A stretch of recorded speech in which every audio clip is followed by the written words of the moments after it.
কোচবিহারের সিতাই ও দিনহাটা বিধানসভা কেন্দ্রে ফরওয়ার্ড ব্লক দলের দুই প্রার্থী মনোনয়নপত্র জমা দিলেন। শনিবার দুই প্রার্থী বিকাশ মণ্ডল ও অরুণ কুমার বর্মা দিনহাটার মহকুমা শাসকের কাছে মনোনয়ন জমা দেন। বাম কর্মী সমর্থকরা মিছিল করে আসেন। তাদের সঙ্গে ছিলেন ফরওয়ার্ড ব্লক নেতা প্রাক্তন সাংসদ নৃপেন রায়, আব্দুর রৌফ, সিপিএম নেতা তারাপদ বর্মন, শুভ্রালোক দাস। এদিন প্রার্থীরা অভিনবভাবে ট্রাক্টর নিয়ে মনোনয়নপত্র জমা দিতে আসেন। তারা বলেন, ট্রাক্টর দিয়ে যেমন জমি চাষ হয়ে থাকে, কৃষকের অন্যতম ভরসা ট্রাক্টর করে এসে আমরা মনোনয়নপত্র জমা দিলাম।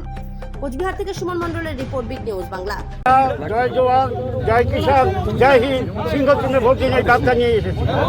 আমরা কৃষকের বাচ্চার দাবিতে, জওয়ানের বাচ্চার দাবিতে, সাধারণ মানুষের বাচ্চার দাবিতে আমরা যে লড়াই করছি, এই লড়াইয়ের পথে আমরা এগিয়ে যাচ্ছি। জয় নিয়ে কতটা আশাবাদী? 100% জিতবই, জিতবই, জিতবই।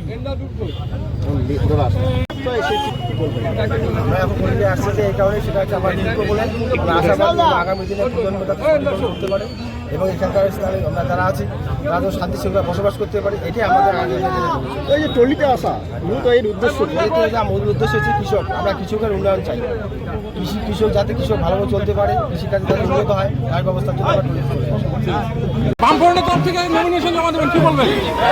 বামফ্রন্টের প্রার্থী নমিনেশন জমা দিচ্ছে।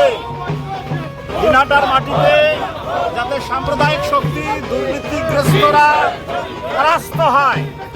আমরা হচ্ছি সীমাহীন দুর্নীতি, মানুষের কর্মসংস্থান নেই, নারীর কোনো নিরাপত্তা নেই, গণতান্ত্রিক ব্যবস্থার বিন্দুমাত্র নেই।